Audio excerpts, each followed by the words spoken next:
सर्वप्रथम तो जय श्री कृष्ण। आज हम लोग एक कथा सुनेंगे। कथा बड़ी धार्मिक, मार्मिक तथा आध्यात्मिक है। इस कथा को बड़ी ही ध्यान से आप सुनें, क्योंकि किसी भी कथा को ध्यान से सुनने पर ही कथा समझ में आता है तथा कथा का आनंद भी आता है। तो चलिए कथा को सुनते हैं। भगवान के अंतर्धान हो जाने पर ब्रह्म आदि देवतागण भी अपने अपने स्थान को चले गए और सुरराज इंद्र तथा सबके सब दिक्पाल प्रहलाद के प्रति स्नेहमयी कृतज्ञता प्रकट करते हुए अपने अपने पदों पर जा विराजे। इधर ये लोग अपने अपने स्थान को गए, उधर महर्षि शुक्राचार्य तथा अन्य ऋषि मुनिगण और प्रहलाद जी के दोनों गुरु षंड एवं अमर्क वे दैत्यराज का वध सुनकर वहाँ जा पहुँचे। दैत्यराज के सांप्रदायिक कर्म की तैयारी होने लगी और विधवा राजमाता कयाधु अपने प्राणपति के वियोग में व्याकुल हो पति के शव के साथ सती होने को तैयार हुई। उस समय मातृभक्त प्रहलाद की दशा बड़ी ही शोचनीय थी। वे कुछ बोलने का साहस नहीं करते थे। अपने ही कारण पिता की मृत्यु होने का कारण प्रहलाद जी माता के सामने जाने में बड़े ही सकुचा रहे थे। प्रहलाद जी ज्ञानी थे, विद्वान थे, संसार को असार समझते थे और जीवन मुक्त थे। किंतु माता की स्नेहमयी मूर्ति को विलापते देख वे बहुत ही दुखी थे। लौकिक रूप में वे समझते थे कि माता के वैधव्य का कारण मेरा ही शरीर है, अतएव वे लज्जित और माता के सामने जाने का साहस नहीं करते। शुक्राचार्य जी ने उनके आंतरिक भाव को भली भांति समझकर विधवा राजमाता कयाधु को समझाया और कहा, बेटी शोक मत कर, भावी बड़ी प्रबल होती है। जो अनिवार्य था वह हो गया। तेरे ये पुत्र तुझको दुखित देख दुखी हो रहे हैं। तेरा प्राण प्रहलाद तो अत्यंत ही व्याकुल है। तू सावधान हो और अपने पतिदेव के सांप्रदायिक कर्म कराने के लिए पुत्रों को उत्साहित कर। इस समय तेरा सती होना उचित नहीं। तू राजमाता है और आज प्रहलाद का समावर्तन संस्कार ऐसे अवसर पर हो रहा है कि जो संस्कार के रूप में नहीं, एक आपत्ति धर्म के रूप में है। उसके विवाह के पहले तेरा संसार से विदा होना उसके गारहस्थ धर्म में बड़ा बाधक होगा। अवश्य ही तू अपने प्राणपति की अनन्य भक्ता है, अतः पतिदेव की अनुगामिनी बनना तेरे लिए स्वाभाविक ही है। किंतु तू जैसी पतिव्रता है वैसे ही पुत्र वत्सलता भी तो है। यह सनातन प्रथा है कि पुत्र वत्सलता माताएं आत्मा वै जायते पुत्र को मानकर पति देवता का चिंतन करती हुई जीवित रहकर अपना पवित्र जीवन ब्रह्मचर्य से बिताती है। इस समय धैर्य धारण करके तू शोक को दूर कर और अपने प्राण प्रिय पुत्र प्रहलाद की ओर देख। उसको दुखी छोड़, तुझको सती होना उचित नहीं। राजमाता कयाधु कहती हैं, भगवान आपकी आज्ञा शिरोधार्य है, किंतु क्या करूं? व्याकुल हृदय नहीं मानता।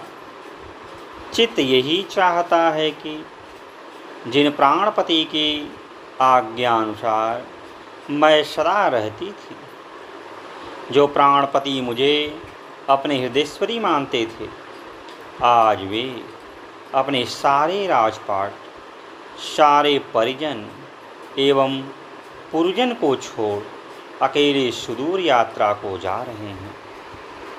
नियमानुसार उनकी सेवा के लिए मैं ही उनकी अनुगामिनी हो सकती हूँ। फिर भी मैं यदि उनको छोड़कर संसार के बंधन में पड़ी रहूँगी तो मेरा कर्तव्य पूरा न होगा और मैं सती कैसे कहलाऊँगी। आचार्य प्रवर, आप मुझे आज्ञा दे कि मैं प्राण प्रिय पुत्र प्रहलाद का स्नेह हृदय में रखती हुई अपने स्वामी की सहगामिनी बनने के लिए सती हो जाऊं।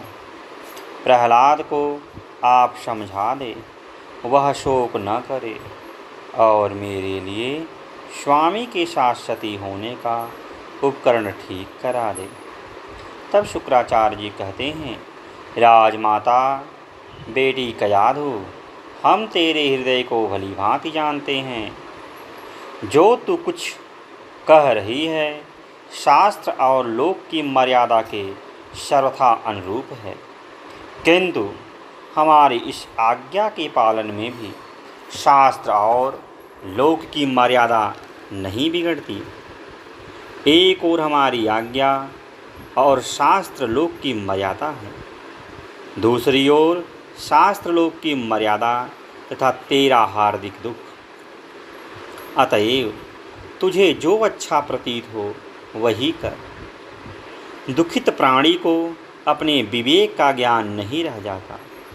अतएव यदि तू हमारी आज्ञा का पालन करेगी तो तेरा दोनों ही लोक में कल्याण होगा। शुक्राचार्य जी की आज्ञा मान माता कयाधु ने सती होने का विचार त्याग दिया।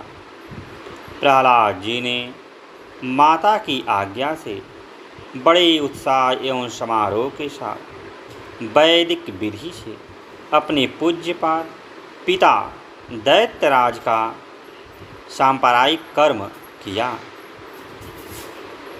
सांप्रदायिक कर्म में भी सभी असुरों ने और विद्वान ब्राह्मणों ने भाग लिया। इस प्रकार दैत्यराज हिरण्यकशिपु की अंत्येष्टि क्रिया के साथ साथ उनकी अंतिम कथा भी समाप्त हुई। यद्यपि भगवान श्री नृसिंह जी के सहित ब्रह्मादि देवताएं ने हिरण्यकशिपु के वध के समय ही प्रहलाद का राज्याभिषेक कर दिया था और वे नियमानुसार राजकाज चलाने लगे थे, तथापि विधि पूर्वक राज्याभिषेक होना तथा राज्याभिषेक का महोत्सव मनाना शेष था। यद्यपि प्रहलाद जी गुरुकुल में शिक्षा समाप्त करके समापवर्तित हो अपने घर आ गए थे, तथापि उनका सविधि गारहस्थ धर्म का गारहस्थ आश्रम का आरंभ विवाह न होने के कारण अभी नहीं हुआ। अतएव शुक्राचार्य मंत्रिगण तथा महर्षियों की सम्मति से राजमाता कयाधु ने सबसे पहले प्रहलाद जी के विवाह का प्रबंध किया। प्रहलाद के विवाह के लिए उनकी ही योग्यता की कन्या की खोज होने लगी, किंतु वैसी कन्या अन्यत्र कहीं नहीं मिली। अंत में राजमाता को पता चला कि उनके पतिदेव के बूढ़े मंत्री वज्रदंत की एकमात्र कन्या सुवर्णा बड़ी योग्य और सुवर्णा ही नहीं सर्वोता भाव से सुलक्षणा भी है।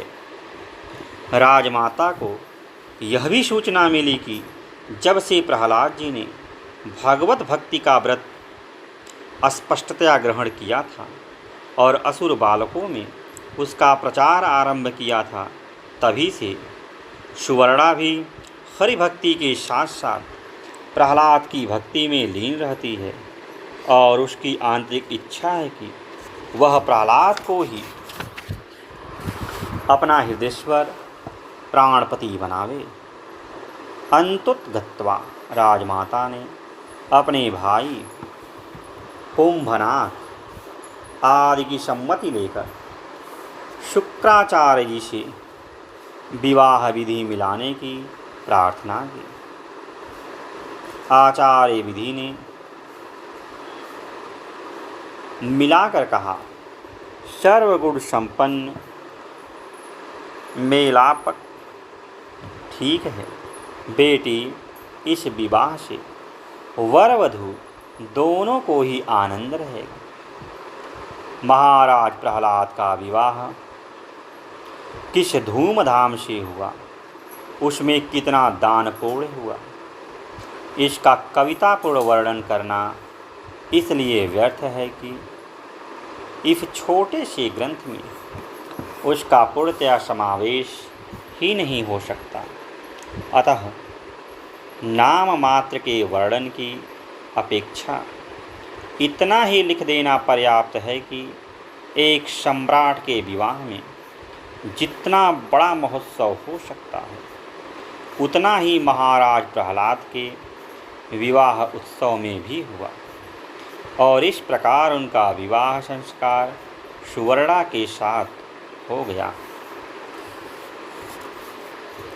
दोनों की समानशीलता के कारण प्रहलाद और सुवर्णा में दाम्पत्य प्रेम का आधिक्य होना स्वाभाविक।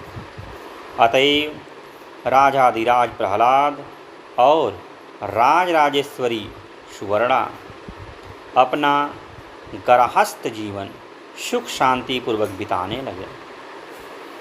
अब प्रहलाद जी के राज्याभिषेक का विधान और उनका महोत्सव होने वाला है। इस समाचार से सारे साम्राज्य में आनंद मनाए जाने लगा और राज दरबार की ओर से बड़ी धूमधाम से तैयारियां होने लगी। राज्याभिषेक का मुहूर्त निश्चित हुआ और धीरे धीरे वह दिन आ पहुंचा। चारों ओर बाजे बजने लगे। गंधर्वों और अप्सराओं के सितार, तंबूरे और नुपुरों की ध्वनि सर्वत्र छा गई। सारे साम्राज्य में विशेषकर दैत्य की परम रमणीय राजधानी हिरण्यपुर में बाजो गाजो और नाच गाने की धूम मच गई। सारा नगर मांगलिक वस्तुओं, मनोहर मालाओं और सुगंधित पुष्पों से सजाया गया एवं स्थान स्थान पर भांति भांति के सुगंधित जलों से मार्ग वैसे ही छिड़के गए जैसे वे जल से छिड़के जाते थे। जिस ओर देखिए, जिस मार्ग और प्रसाद को देखिए, वही सुंदर तोरणों से सुसज्जित दिखलाई पड़ता था। दैत्यराज का नगर देवराज की अमरावती की 100 गुनी शोभा से संयुक्त दिखलाई पड़ता था। ज्यों-त्यों कर दिन का अवसान और रात्रि का शुभागमन हुआ। रात्रि के समय नगर में भांति भांति के प्रकाश वृक्षों की सुषमा अनुपम थी। सारा नगर जगमगा रहा था। कल प्रातःकाल राज्याभिषेक होगा। चारों ओर यही चर्चा थी। दर्शकों की भीड़ से सारा नगर खचाखच भरा था। बड़े बड़े राजमार्गों से लेकर छोटी छोटी गलियों में खासी चहल पहल थी। राज्याभिषेक उत्सव में योग देने के लिए और देखने के लिए साम्राज्य के लोग आए ही थे। साथ ही तीनों लोक और 14 भुवन के देव दानव गंधर्व आदि भी आए थे। इस महोत्सव में बड़े बड़े राजाओं महाराजाओं से लेकर तपोधन वनवासी महर्षिगण तक बड़े प्रेम और उत्कंठा के साथ राजधानी में पधारे थे। राज्याभिषेक उत्सव के पूर्व देवताओं की आराधना के लिए जो यज्ञ मंडप बनाया गया था, उसमें वैदिक विधि से देवताओं की अर्चा पूजा होते ही होते राज्याभिषेक का सुंदर सुखद मुहूर्त आ गया। ब्रह्मादि देववृंद, महर्षि शुक्राचार्य आदि विद्वान तथा ब्राह्मण वृंद की उपस्थिति में अभिषेक का कृत्य आरंभ हुआ। आरंभ में महाराज दैतर्षि प्रहलाद को सपत्नीक मंगल स्नान कराया गया। तदनंतर राज दंपति सुंदर पवित्र वस्त्रों तथा आभूषणों से अलंकृत किए गए। स्नान के पश्चात स्वास्ति वाचन पूर्वक राज दंपति अभिषेक के शुभ स्थान में पहुँचे और वहाँ उपस्थित देवताओं तथा ब्राह्मणों को दोनों ने साथ साथ प्रणाम किया। देवताओं और ब्राह्मणों ने आशीर्वाद दिया। राज दंपति के यथास्थान बैठते ही वेद मंत्रों के पाठ होने लगे। अन्य आवश्यक कृत्यों के समाप्त होने पर गुरुवर तथा पुरोहित लोग समस्त तीर्थों के जल को वेद मंत्रों द्वारा राज दंपति के ऊपर दुर्वा में भिगो कर छिड़कने लगे। इस प्रकार अभिषक्त हो जाने के पश्चात आचार्य शुक्र जी के सुपुत्र षंड ने महाराज दैत्य ऋषि प्रहलाद के मस्तक पर केसर का तिलक किया और स्वयं आचार्य जी ने सिर पर रत्न जटित सुंदर मुकुट रखा और राजदंड हाथ में धारण कराया। इस प्रकार राज्याभिषेक होते ही चारों ओर से अगणित प्राणियों के प्रसन्न मुख से प्रहलाद और प्रहलाद के प्रभु श्री हरि के जय जयकार की ध्वनि से आकाश मंडल प्रतिध्वनित हो उठा। इस राज्याभिषेक से सारी प्रजा का हृदय प्रसन्न हुआ। सभी सुरासुर प्रसन्न हुए तथा प्रसन्न हुई जननी जन्मभूमि और सबसे अधिक प्रसन्न हुई राजमाता कयाधु। सारी प्रजा अपने को दैत्य ऋषि के समान राजा पाकर धन्य धन्य मानने लगी। इस खुशी में जो दान पुण्य और धन धान्य लुटाए गए, उनका वर्णन करना लेखनी की शक्ति के बाहर है। राज्याभिषेक के पश्चात ब्रह्मादि देवता, महर्षिगण, विद्वद्गण महाराजा प्रहलाद को आशीर्वादपूर्ण अनेकानेक वरदान देकर अपने अपने स्थान को चले गए। राज सिंहासन पर बैठने के साथ ही प्रहलाद ने जिस संयम और नियम के साथ शासन सूत्र को चलाया, वह परम भागवत प्रहलाद के अनुरूप ही।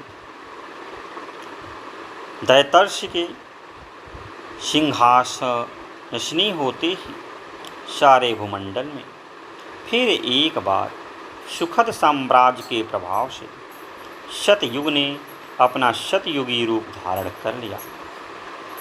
परलोकवासी हिरण्यकशिप के आतंकपूर्ण शासन काल में सारी प्रजा में, विशेषकर शांति प्रिय वैष्णव जनता में जितना ही अधिक भय, कष्ट, अशांति एवं विपत्तियां छाई हुई थी, उतना ही अधिक अभय, सुख, शांति और संपत्ति दैत्य प्रहलाद के राज्य काल में चारों ओर दिखलाई देने लगी।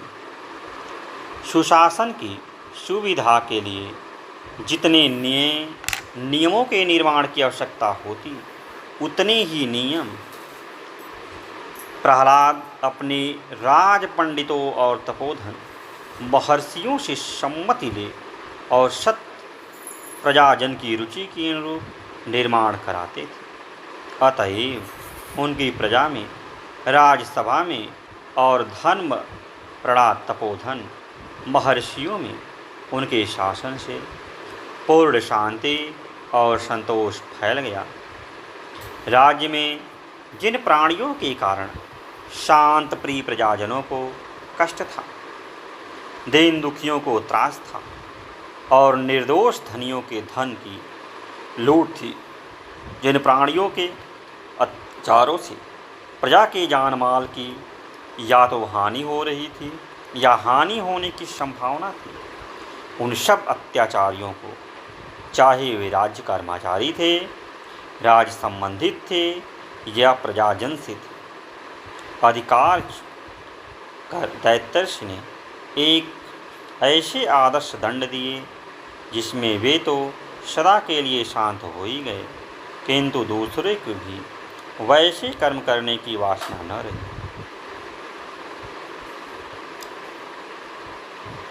दैत्य ऋषि प्रहलाद के शासनकाल में चारों वर्ण और चारों आश्रम के धर्मों का ऐसा सुंदर पालन होने लगा कि बहुत ही थोड़े काल में उनके पिता के समय की धर्म एवं धन की प्रजा, धनहीन प्रजा धर्म प्राण एवं सर्वतोभाव से समृद्धशालिनी बन गई। जैसे पिता अपने पुत्र की भलाई के लिए सोते जागते रात दिन चिंतित रहता है और उसके लिए नित्य नए नए उपाय किया करता है, ठीक उसी प्रकार दैत्य ऋषि प्रहलाद भी पुत्र समान अपनी प्रजा की भलाई में लगे रहने लगे।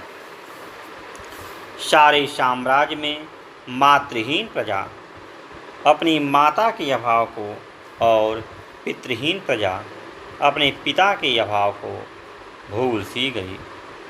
दैत्य ऋषि प्रहलाद ने अपनी सभी श्रेणी की प्रजा, जनता और अन्य प्राणियों के भी पालन, पोषण, शिक्षण और संवर्धन के लिए ऐसा सुंदर प्रबंध कर दिया कि किसी को किसी प्रकार की पीड़ा एवं असुविधा नहीं रही। सब लोग परम प्रसन्न होकर दैत्य ऋषि की जय जयकार मनाने लगे। यद्यपि दैत्य ऋषि के साम्राज्य में कोई शासन संबंधी त्रुटि नहीं थी, तथापि अपने शासन संबंधी गुप्त समाचारों को पाने के लिए दैत्य ऋषि की ओर से अनेक गुप्त दूत केवल इसी काम के लिए रखे गए थे कि वे देखते रहे कि शासन में कहाँ पर क्या त्रुटि है, प्रजा में शासन की ओर से असंतोष तो नहीं है। इतना ही नहीं, उन गुप्त दूतों को यह भी आदेश था कि वे देखते रहें कि राजा के कार्यों की कहीं पर अनुचित आलोचना तो नहीं हो रही है।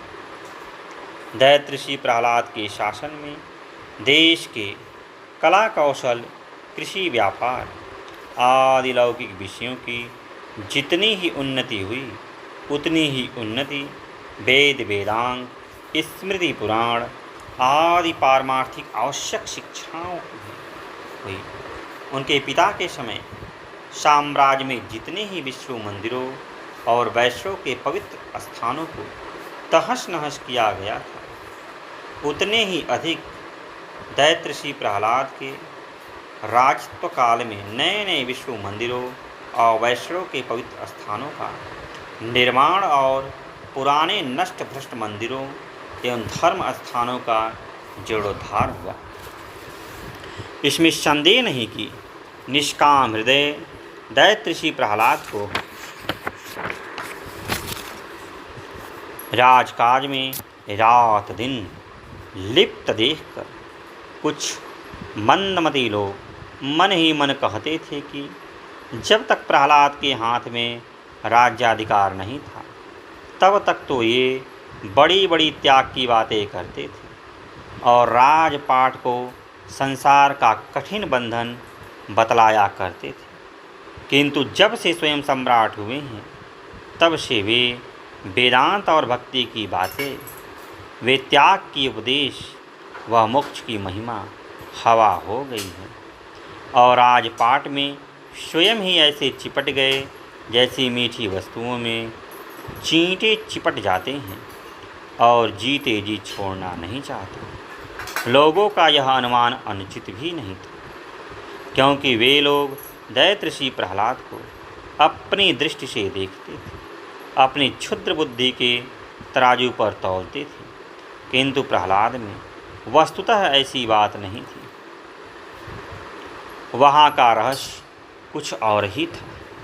दैत्य ऋषि प्रहलाद के स्वभाव में साम्राज्य प्राप्ति से रत्ती भर भी परिवर्तन नहीं हुआ था। ब्रह्मचारी प्रहलाद में और सम्राट प्रहलाद में तनिक सा अंतर नहीं पड़ा था। प्रत्यक्ष में जो कुछ अंतर दिखलाई पड़ा था वह लोगों के दृष्टिकोण का दोष था, उनके स्वभाव का नहीं।